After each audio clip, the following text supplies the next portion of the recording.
গত 5 আগস্টের অভ্যুত্থান, গণ অভ্যুত্থান পরবর্তীতে আমরা দেখলাম জেনজিদের অভ্যুত্থান বলা হচ্ছিল।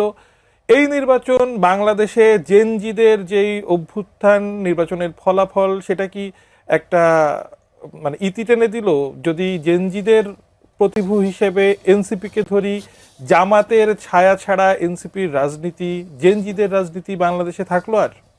না, আমি আসলে এইভাবে জেনজিদের একটা জেনারেলাইজেশন মোটেও করতে চাই না। This Gen Z can be hour asset, because তাদের অনেক প্রতিভা আছে, বাট তাদেরকে যে মিসগাইড করা হয়েছে, বরঞ্চ যে বা যারা এই মিসগাইডিংটা করেছে আমি তাদেরকে অ্যাকিউজ করতে চাই, কারণ এটা আমাদেরই দায়িত্ব যে to let them know what is happening over there. দেখেন, এই যে ইলেকশনটা হয়েছে, এই ইলেকশনটা কোনোভাবেই আমি বলবো না, এটা হয়তো শুনতে খারাপ লাগবে, যদি বিএনপি ভেবে থাকে যে এই ইলেকশনের সকল ভোটটা তার দলে যেয়ে পড়েছে, না, ঘটনাটা এখন ঘটেনি। গত 1.5 বছরে ইভেন ইনক্লুডিং এই জেনজি বলেন, যারা এই করেছে, তারা আসলে এই ভোটটা এই জন্য দিয়েছে বিকজ তারা মবকে না বলেছে, বিকজ তারা নারীর প্রতি বিদ্বেষমূলক অনলাইন বুলিংকে না বলেছে, বিকজ তারা মাঝার ভাঙা, আপনার মন্দির ভাঙা, সংখ্যালঘুদের উপরে আক্রমণ, তাদেরকে না বলেছে। এবং তারা সর্বোচ্চ ক্ষেত্রে যেটা করতে চেয়েছে, যে তারা চেয়েছে যে এই যে যেই বিষয়গুলো আপনি করছেন, এই বিষয়গুলোতে যে একটা তাদের যে মতামত, কারণ এতটাই আতঙ্ক তৈরি করা হয়েছিল যে সামনে এসে মানুষ কথা বলতেও কিন্তু ভীতবোধ করেছে।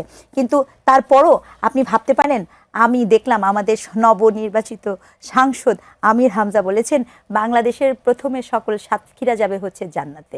এখন সংসদেও যে জান্নাতের টিকিট বের হবে কিনা, অথবা আইন পাস হবে কিনা, সেটি নিয়ে কিন্তু আমি শঙ্কিত। তবে আমি মনে করি আমাদের জেনজিদেরকে যৌক্তিক করা, আমাদের তরুণদেরকে যৌক্তিক করা, সম্মিলিতভাবে এবং ঠিকটাকে ঠিক বলা এবং ভুলটাকে ভুল বলতে পারার জায়গাটা আমাদেরকেই তৈরি করা। দর্শক প্রশ্ন করেছিলেন যে তারেক রহমান আওয়ামী লীগকে রাজনীতি করার সুযোগ দিবেন কিনা, সেই প্রশ্নের আলোকে আমি জানতে চাই যে শেখ হাসিনার বিচারের ব্যাপারটা আজকে তারেক রহমান ইন্টারকন্টিনেন্টালে একজন সাংবাদিকের প্রশ্নের জবাবে বলছেন যে আওয়ামী লীগের রাজনৈতিক কার্যক্রম মানে আইনি ব্যবস্থার উপরেই আসলে নির্ভর করবে আওয়ামী লীগের রাজনীতি।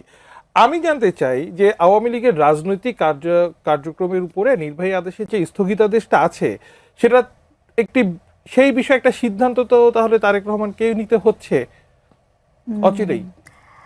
আমার মনে হয় কি, এর আগে মানে এর আগে এটা জানা জরুরি ছিল আসলে কি নির্বাহী আদেশে এরকম কোনো সিদ্ধান্ত নেওয়া যায় কিনা, এবং সেটি ইনভেস্টিগেট করাটা খুবই জরুরি। আমি একদম স্পষ্ট একটা অবস্থান বলি, দেখেন, বাংলাদেশ আওয়ামী লীগের অনেক প্রচুর দায় আছে।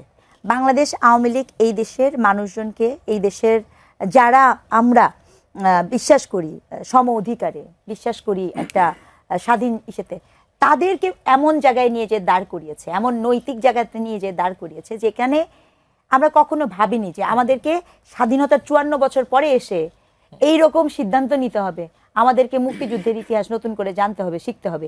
এর দায় আওয়ামী লীগকে নিতে হবে। প্রথম কথা হচ্ছে এটা। দ্বিতীয় কথা, বাংলাদেশ আওয়ামী লীগের অনেক অজস্র অজস্র ভুল, সেই ভুলের দায় আওয়ামী লীগকে নিতে হবে। তো এখন কথা হচ্ছে যে আওয়ামী লীগকে সমর্থন করার সাথে সম্পর্কিত না, আলাপটা হচ্ছে, আমি সবসময় বলি আপনি সব কিছু একটা প্রসেসের মধ্যে দিয়ে যান, এমন প্রসেসের মধ্যে দিয়ে যান যাতে করে সেটি নিয়ে কোনো কথা না উঠতে পারে। যেই প্রক্রিয়াতে আপনি এই এই এই বিষয়টা কি করা হয়েছে, সেটি আসলে কোনোভাবে আমার মনে হয়নি যে আওয়ামী লীগকে মানে শাস্তি দেয়া, শিক্ষা দেওয়ার নিমিত্তে করা হয়েছে। বরঞ্চ আমার মনে হয়েছে যে আজকে যদি আওয়ামী লীগ ইলেকশন করার সুযোগ পেত, তাহলে কি আর মানে আপনি এত মানে আমরা এত গত কতদিন কত কিছু বললাম, ওখানে তো মানে হয়তো বা কেউ দাঁড়াতেই পারতো না। তো এই যে ব্যাপারগুলো আপনি কী কারণে করেছেন, এই উদ্দেশ্যটা তো সৎ উদ্দেশ্য না। আপনি কি আসলেই বিচার করেছেন? আপনি কি আসলে আওয়ামী লীগকে ওই কাঠগড়ায় নিতে পেরেছেন? আওয়ামী লীগের যে সকল মানে কি বলবো দুর্বৃত্তায়ন, আওয়ামী লীগের যে সকল অবক্ষয়, আওয়ামী লীগের যে সকল এই যে উগ্রবাদী দেশ বলা হচ্ছে যে অলিগার্কদের সৃষ্টি হয়েছিল, সেই অলিগার্কদের কাউকে কি আমরা দেখলাম? হ্যাঁ, কাউকে না, কাউকে আপনি দেখেননি। অথচ এটাও জানা যায় যে তাদেরকে সুন্দর মতো যাওয়ার ক্ষেত্রে সহযোগিতাই বা করলো কারা। কাজে এই যে একটা মানুষ পটে সকলের সামনে একটা আমাদের সামনে একটা দেওয়া, নির্বাহী আদেশ দেয়, এবং এত বড় একটি দলকে আন্ডারগ্রাউন্ডে পাঠিয়ে দিয়ে এই যে জননিরাপত্তাকে আপনার প্রশ্নবিদ্ধ করা এবং মানুষকে গণতান্ত্রিক চর্চাতে, এটা তো সত্য কথা, এটা তো আমাকে অস্বীকার করার কোনো উপায় নাই, এই দলটির তো কোটির উপরে সমর্থন গোষ্ঠী আছে, তাহলে এই সমর্থক গোষ্ঠীর কথা আপনাকে চিন্তা করতে হবে, প্রবলেমকে নিশ্চিত করতে হবে। এখন সেক্ষেত্রে যে নির্বাহী আদেশ দেয়া হয়েছিল সেই নির্বাহী আদেশটি আইনগতভাবে কার্যকর কিনা আমি মনে করি না যে এক্ষেত্রে জনাব তারেক রহমানের ইনভলভ হওয়া উচিত, একদম স্পষ্টত। রাদার ওই আদেশটি আইনগতভাবে মানে একেবারে কার্যকর স্বাধীনভাবে থাকে কিনা, আইনের উপরেই ছেড়ে দেওয়া সেটি উচিত। বিচার বিভাগের কাছে দেন, ছেড়ে দেওয়া সেই উচিত। সিদ্ধান্তটা